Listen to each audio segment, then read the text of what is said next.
Estos días pasados, un grupo de amigos hemos mantenido un debate sobre las recientes elecciones generales en España y hemos debatido también la actual situación de Europa, ¿no? Entre las 5 personas que debatíamos el tema, éramos algunos profesores y casi todos estábamos convencidos de que estas elecciones generales pasadas del 28 de abril han estado claramente manipuladas. Era casi un acuerdo total entre los que estábamos.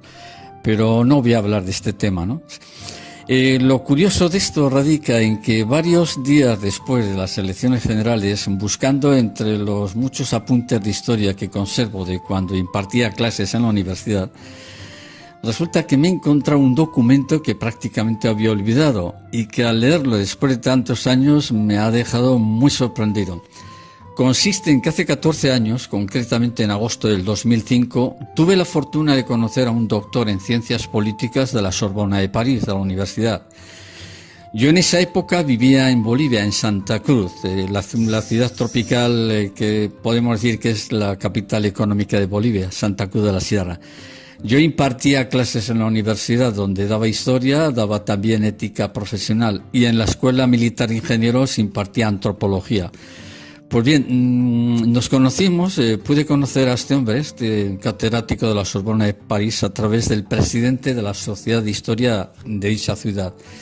No consigo recordar su apellido, pero sí que su nombre era Henry.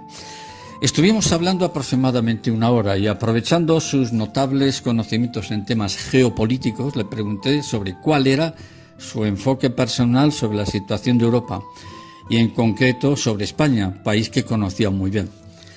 La verdad es que fue muy amable este hombre y me respondía sin rodeos a la pregunta que le hacía. Entonces, a la pregunta sobre cuál era el enfoque que tenía de Europa, afirmó que los líderes de la vieja Europa habían pactado un proceso de islamización de la vieja Europa. Atento, porque estamos hablando de hace 14 años. Es decir, que entre los políticos que dirigen Europa existía una premeditada destrucción de la cultura europea basada en el cristianismo. O dicho de otra forma, que los líderes europeos ya tenían pactado una alianza entre el socialismo europeo y el mundo árabe. Preguntado quién se movía detrás de todo esto, respondió que todo estaba encabezado por el socialismo francés y dirigido por un grupo muy poderoso de socialistas franceses. Y atención a lo que me dijo, un poderoso grupo de socialistas franceses de origen judío. Le pedí nombres y me mencionó a Laurent Fabius, Giscard d'Estaing, me habló también de Raymond Barre, François Hollande y también otros cuyos nombres ahora en estos momentos no los recuerdo bien, y otros me eran desconocidos. Y me describió también con bastante detalle la influencia del socialismo europeo en América del Sur, sobre todo en Bolivia, porque era cuando yo estaba en ese momento. Y cómo el actual presidente Evo Morales no solo le habían puesto en el poder las ONG francesas, sino que a su vez estaba siendo dirigido, es decir, Bolivia estaba siendo dirigido por 2 ideólogos marxistas. Uno era francés y el otro norteamericano, de los cuales mencionó nombres y apellidos, y que ambos los conocía personalmente.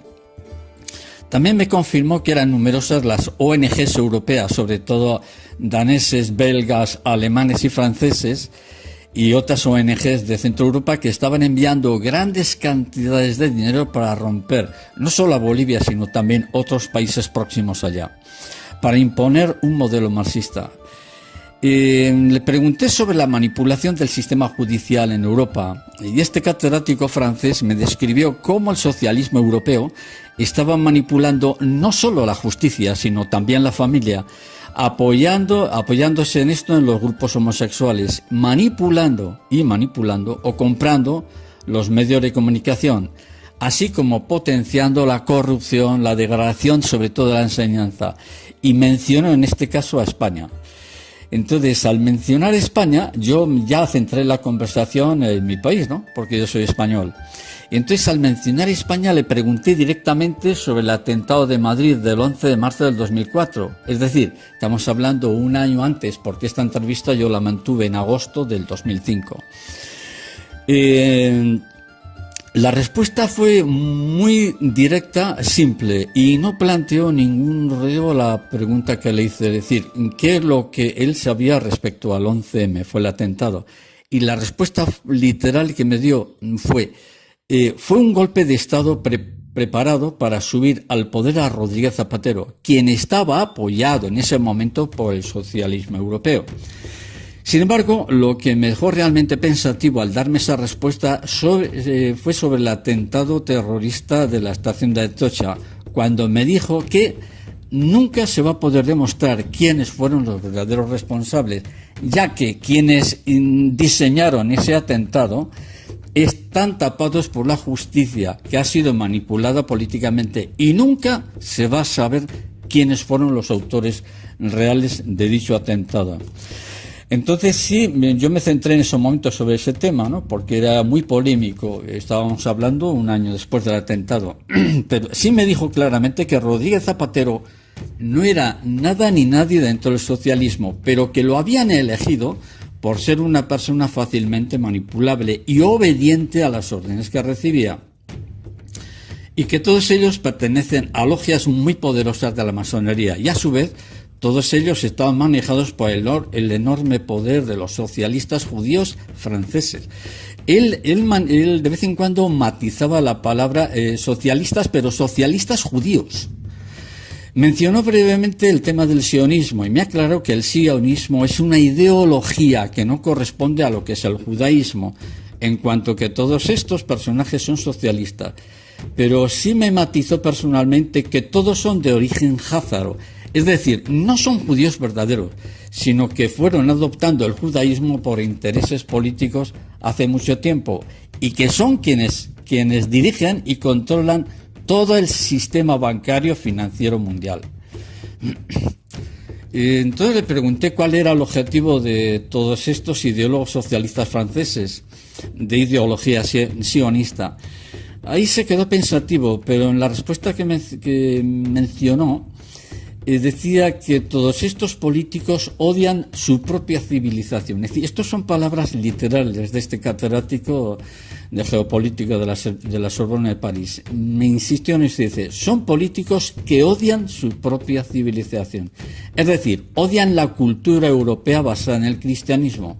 O dicho de otra forma, detestan la cultura que han recibido, que está estructurada sobre las raíces del cristianismo, porque Europa, nos guste o no, lo niegan o no los historiadores marxistas, Europa se ha construido en base al cristianismo y sobre todo en base al pensamiento greco-romano. Le pregunté cuál podría ser entonces el objetivo final de todo esto. Se quedó un rato pensativo y contestó que, tomando como base los acontecimientos actuales, él reconocía que era pesimista respecto al futuro de Europa. Me dijo que conocía bastante bien España y fue en ese momento cuando me centré en los objetivos que se trataron de conseguir a través del atentado de Madrid del 11 de marzo. Y él me dijo, me volví a confirmar que el atentado de Madrid fue un golpe de Estado en toda regla, cuyo objetivo era cambiar por completo lo que había sido España hasta el presente. A mí me sorprendió mucho porque quien me lo estaba diciendo era un doctor en ciencias políticas de la Sorbona de París y dijo claramente eso, que el objetivo de ese atentado era llevar a España a un proceso de cambio social, y transformar la sociedad española, desmontar todo lo que había sido históricamente España. Entonces mencionó a continuación la prueba de esto es que mencionó el tema de la educación, es decir, el objetivo a conseguir era destruir el sistema educativo para imponer un modelo laico en el sistema de educación español, cuyas bases, me dijo, están determinadas y dirigidas por las sociedades masónicas, por la masonería. Otro punto que matizó dentro de la conversación era que el objetivo también que había respecto a España por parte del socialismo de la masonería europea era desmantelar la familia imponiendo la ideología de género, al cual se habían destinado grandes sumas de dinero en este objetivo. Posteriormente, yo investigando sobre este tema, hay un periodista como es Enrique de Diego que confirma que el dinero destinado en España a imponer la ideología de género llega a la fabulosa cifra de 65.000 millones de euros. Yo pedí información, digo, esto me parece una exageración, y me dijeron que no, 65.000 millones estaban destinados a España para imponer un modelo laico ideológico basado en el feminismo y en imponer por la fuerza la ideología de género y destruir la familia. Otro punto muy interesante que me dijo era que el objetivo de todo lo que estaba viviendo España es debilitar a la justicia. Y me decía que el sistema a seguir era imponer penas muy suaves o penas simbólicas a los delincuentes.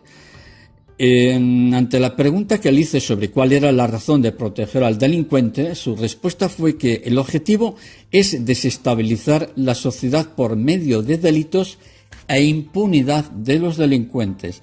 Es decir, recargar la culpa sobre los inocentes y dejar impunes a los delincuentes. Otro aspecto que me tocó en la conversación fue que también en parte era desmantelar el ejército español, convirtiéndolo en algo parecido a una ONG. El objetivo en el fondo no es otro que dejar a España indefensa. También es acabar con toda la cultura católica que ha sido tradicional en España a lo largo de los siglos. Otro aspecto es que los partidos políticos españoles están profundamente infiltrados por la masonería. Él me dijo que el Partido Socialista y el Partido Popular están totalmente infiltrados por masones. También insistió en lo que he dicho anteriormente, que nunca se sabrá la verdad sobre lo que sucedió en el atentado de Madrid del 11M. También paralelo a esto tocó brevemente el tema de la ex Unión Soviética, Rusia, y en su opinión no descartó alianzas de Rusia con alguna potencia asiática para dañar Europa, opinión que yo le dije que compartía totalmente.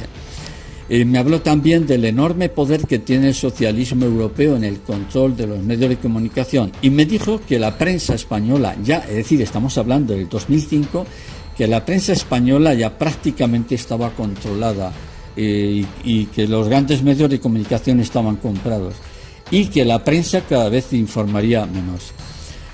En este punto también mencionó el proceso de destrucción sistemática ya en marcha de la corrupción de la justicia.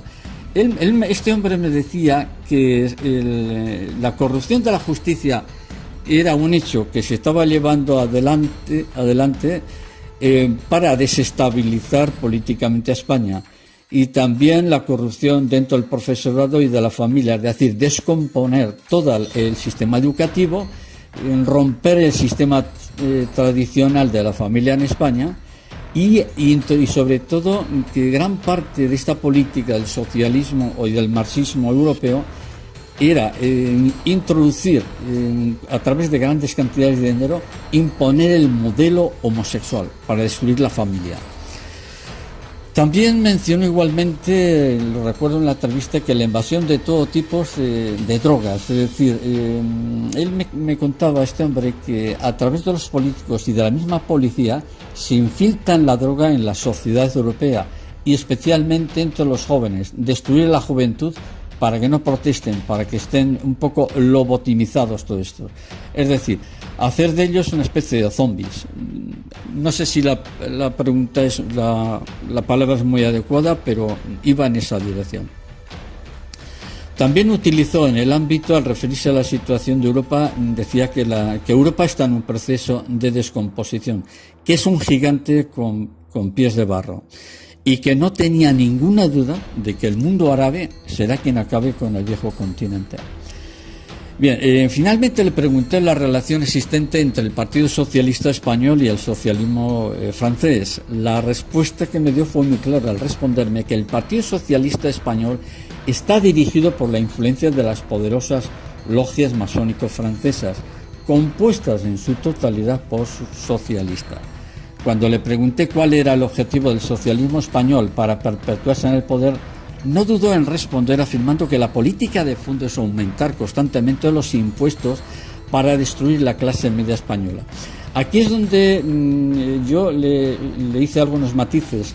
pero él me dijo que en realidad la manera de desestabilizar y de empobrecer a la población es aumentando los impuestos, pero que esto no lo haría lo que sería la llamada derecha española, sino que el socialismo español tenía esa política de aumentar constantemente los impuestos para destruir la clase media española, de manera que de esta forma se va destruyendo lo que es todo el entramado económico de un país y se obliga a la población a depender del Estado.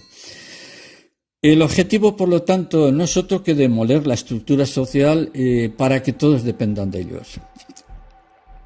Bien, repito que esta entrevista la hice en el 2005 y cuando yo me despedía de él me dijo que en España él veía, debido al atentado que había sucedido en Madrid, él veía que no iba a ser fácil que la derecha española gobierne, en cuanto que el socialismo español tiene el sentimiento de que ellos son moralmente superiores a los demás y que en caso de que la derecha subiera al poder, que él no tenía dudas de que el socialismo español intentaría echar abajo a los gobiernos de derecha. Estos son un poco los apuntes que yo recogí de entonces y realmente me ha dejado muy pensativo porque está sucediendo todo lo que me dijo este hombre hace 14 años. Entonces, este debate que hemos tenido hace unos días, un grupo de amigos sobre las actuales elecciones, donde todos de alguna manera estamos de acuerdo en que ha habido una manipulación de las elecciones, es la razón por la cual cuando yo he sacado de mis archivos esta entrevista que tuve, que yo ni me acordaba ya prácticamente de esta entrevista, me ha dejado muy pensativo porque en estas elecciones se ha cumplido lo que él me dijo, que el socialismo español, en el caso de España, y en el socialismo francés también me dijo que actúan igual, que en la forma de gobernar siempre harán lo posible para manipular los hechos y perpetuarse en el poder. Y también me dijo algo muy interesante, que hoy está en pleno auge. Me dijo que siempre se va a intentar desestabilizar España a través de potenciando el separatismo vasco y catalán. Y efectivamente, se ha cumplido lo que me dijo este hombre, porque el pasado año, en mayo del pasado año, Pedro Sánchez, con el consejo de George Soros, hizo un pacto con los independentistas vascos y catalanes y consiguió subir al poder. Entonces sospecho que este nuevo gobierno que se inicia este año con Pedro Sánchez, conforme a lo que este hombre me dijo, creo que la cosa en España se va a poner muy complicada. Yo no tengo dudas que España va a hundirse en una crisis económica, política y social. Así que lo que nos viene yo lo veo bastante negro. Pues nada, esto era un poco el recoger unos apuntes que yo tenía hace tiempo y que lo que me dijo este doctor en ciencias políticas de la Sorbona de París, al leerlo, una vez que he leído el documento he dicho, realmente esto era un auténtico profeta, porque todo lo que me dijo se está cumpliendo. Nada más, era expresar esta reflexión y continuamos en otro momento.